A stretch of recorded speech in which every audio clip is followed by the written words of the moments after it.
Welcome to Roadtrip Roulette, a travel podcast with your hosts, Juliet and Kevin. We're two friends here to serve as your tour guides on a virtual visit to a randomly selected U.S. town. We're going to bring you the local stories that you didn't think you'd care about and highlight the small town silliness that we all know is just beneath the surface.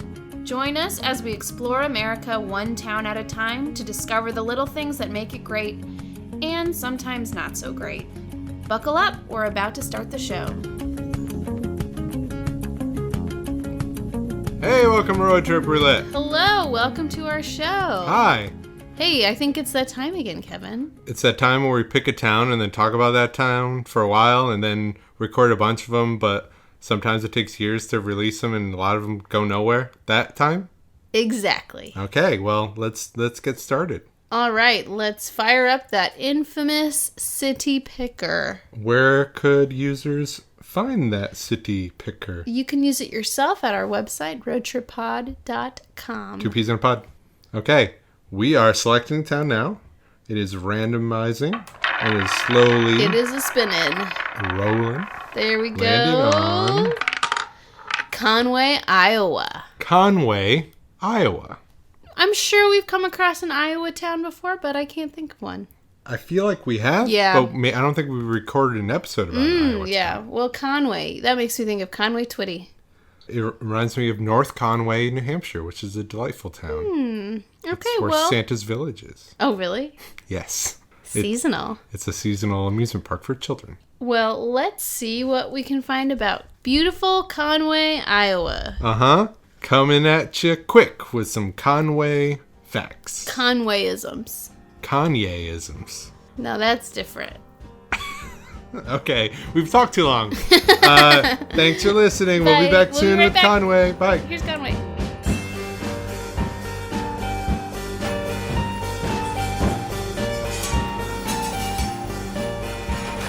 Okay, we're back. Hi, guys. Hey.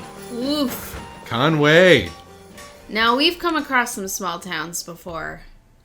This might be the smallest. This might be the smallest. That we've seen. That we've ever even tried to do an episode. We couldn't even do the math on how small this town is. We couldn't know. And we're not even going to repeat it because it's going to make somebody sound dumb. So. Well, we can at least give the facts, right? Yeah. This bad boy is 0.22 square miles in area. Yeah, think about that. That's very small.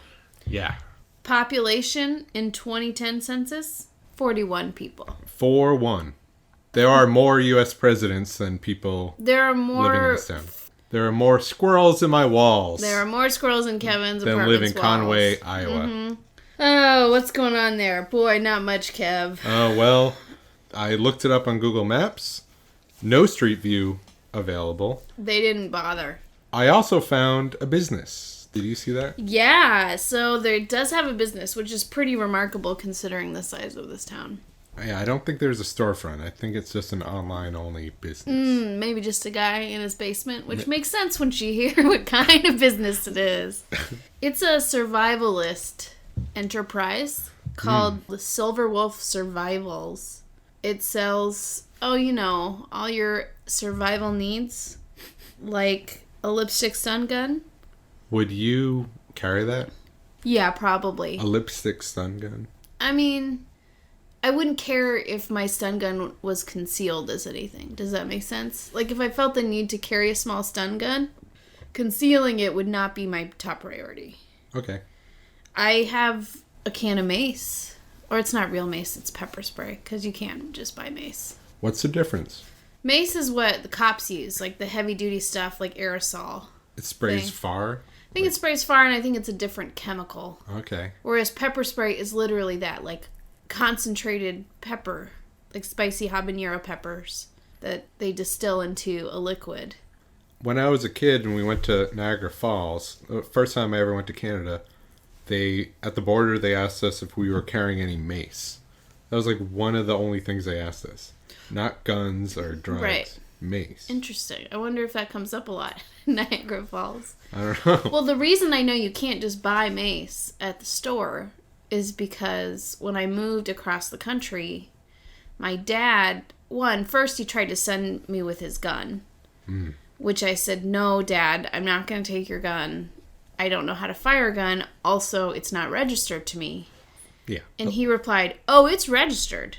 It's still not to me, though, Dad. Yeah. So, no, I'm not taking your gun, weirdo. So he's like, okay, let's go to the store and buy you mace. So we go to the, like, sporting goods store to buy mace. And my dad asked for mace. And he's like, we can't sell mace. Mace is, like, a controlled thing. But they sell guns. Yeah. And pepper spray. So that's what he bought instead. And I still have it. Never been used. It probably is expired at this point. Yeah, I don't know what I'm talking about. That's everything I know about pepper spray and mace. Silverwolf. I know. They don't sell mace. Apparently. Bows, arrows. They sell throwing knives, throwing axes. Yeah.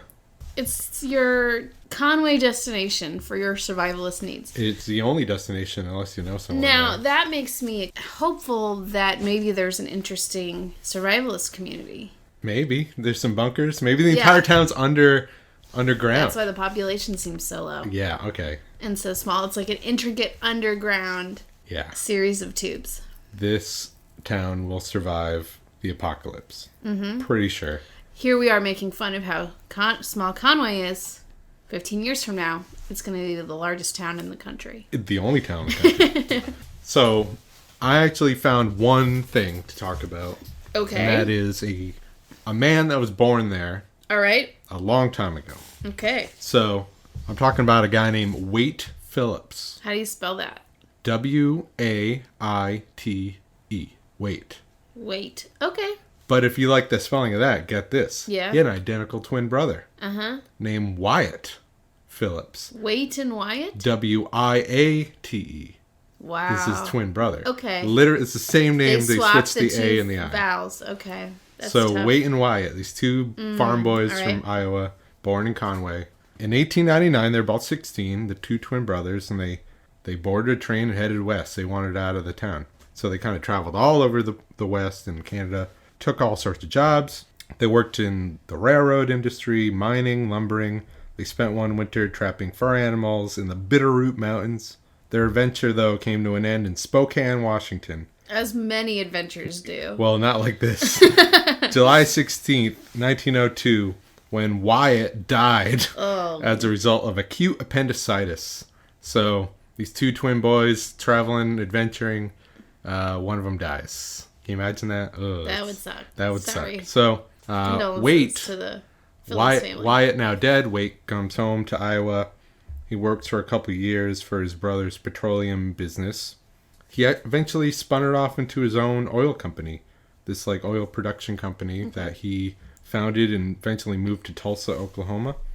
He was incredibly successful in this. He sold his company in 1926 for $25 million, which wow, that was at the time. That's a lot. Yeah, so he made over what today would be $330 million. And he's like in his early 40s. So he was semi-retired. He had married. He had 2 kids. And he and his wife decided to build an estate out in Tulsa. Now, are you familiar? You lived in Kansas City. I did. Have you ever been to the Starlight Theater? Yes. You know that? I saw Ben Folds 5 there. Oh, really? Yeah. Have you ever been to the Country Club Plaza building? Yeah. I used to work. The Country Club Plaza is like a shopping center. Oh, okay. It's the first shopping center. It's built like in the 20s. It's the very first one. Oh. And it's right next to the museum I used to work at. Well, the man who built both of those built this man's house. Interesting. Yeah, Edward Bueller Delk. Okay. So he built the Starlight Theater and the Country Club Plaza. So the Country Club Plaza is like a big deal. It's the shopping destination. It's south of downtown, and it's gorgeous. It's this very unusual Spanish-style outdoor shopping area. But yeah, it's very unique. It doesn't feel like a strip mall because it's older. It's much older than that. It's like a destination for like fancy shops and restaurants and stuff. Wow. Okay, I thought if anything you knew the theater, but wouldn't know the thing. No, the Plaza's cool. The Plaza. Well, that's awesome. Well, he built this house. That's awesome. Costing about $1.2 million at the time.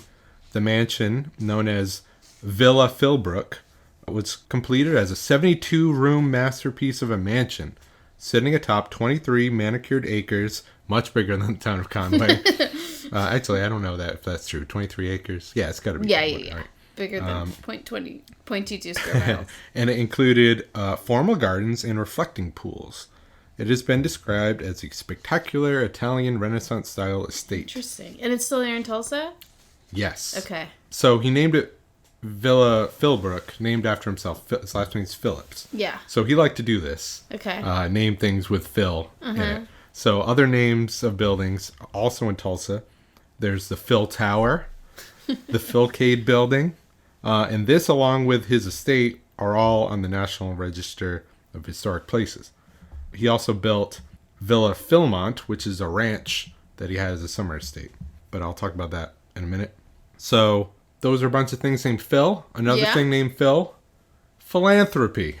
No. When you're this rich, can you believe it? What a philanthropist Waite was. It's named after him? No. I thought, I had to look, believe it or not, I had to look it up. Because what he does is pretty crazy. Okay. After 11 years of living in that beautiful house I talked about, he convinced his wife to leave, but they donated it, right? They decided to give away their mansion and the surrounding grounds to the residents of Tulsa so that the estate could be turned into a museum and art center, with a special emphasis on Native American art and other fine art forms. So Phillips helped provide the funds to remodel the villa so it could accommodate galleries to display the art. And so, with this astounding and unexpected gift, the Philbrook Museum of Art, then called Philbrook Art Museum, began its existence 80 years ago. So I got that little chunk from the website and the museum itself. So their language is Okay, so I've heard of this museum. You have? Yeah, I mean, because I used to work at a similar in size and scale art museum in Kansas City. That was his house. Yeah. Interesting. I did not know that. I've never been, but yes, I've heard of Philbrook. Yeah. Is Tulsa far from Kansas City? It's not close. Yeah. All right. I barely know. One other thing I'll say about Mr. Phillips is that, so his ranch that he owned, he had like 300,000 acres in, I believe, Arizona. So before he died, he ended up giving about half of it to the Boy Scouts of America. So 127,000. Well, you know. I'm just kidding. Just razzing the Boy Scouts. He gave him 127,000 acres of land. It's a lot. Yeah. And he gave him the Phil Tower, the 23-story Phil Tower in Tulsa to help them pay the bills for the ranch because, there were some costs. Yeah. He had 3 stipulations. 1, the land partially had to remain a working cattle farm. 2, his favorite horse, Gus, had to be allowed to roam free and live there for the rest of his life, which he did. And 3, the Phillip family can visit whenever they want. So, even though he was born like 130-something years ago, he had a son that just died like 2 years ago. These Phillips are gifted with long life. So hardy stock. Yeah, hardy stock. So, he gave all the land to the Boy Scouts, and I think that's pretty cool. They named the ranch after him, Philmont Scout Ranch, still there. Mr. Phillips, his donations are felt all over the country. That's very interesting. Yeah. I mean, I never attributed the Philbrook to an individual. Phillips. So now that I know that, that's cool. And also another Kansas City connection with this architect. That's right. It's a double. And he's from Conway, little town of currently 41 people. Conway, Iowa. Well, goodness gracious. That's it. That's all I got. Well, we really milked that town. We milked it to death. Well, I hope you enjoyed learning a little bit about Conway. If you want to check us out online, you can tell your friends and loved ones, assuming you don't love your friends. You can tell your hate ones, too. You can tell anyone you want. Roadtrip Pod. 2 Peas in a Pod. 2 Peas in a Pod is our website.com at the end of that. Roadtriproulette@gmail.com if you want to shoot us an email about any of the towns you've heard about. Please, if you have any inside info about anything, we'd love to hear it. I think we should start doing follow-ups. Yeah, we're gonna start doing follow-ups if anyone tells us anything to follow up about. Even if you want to hate, we'll interview you. Oh, yeah. Maybe. We embrace our haters. Yeah, we don't have any yet, but we know we will have them. Lots of people have absolutely no opinion about us. Twitter at RoadTripPod, and we're on SoundCloud and also the old iTunes. So check us out. iTunes might be the most important piece. Yeah, check us out there. Make sure to subscribe. Give us a rating and write a review. Yeah, that's what they say on all the podcasts. Yeah. And we're also on Facebook at Roadtrip Roulette. If you search that, well, you should pop right up. We're on Snapchat. No, we're not. No. All right. Thank you for listening. Thank you. And as always, please don't tell them we sent you.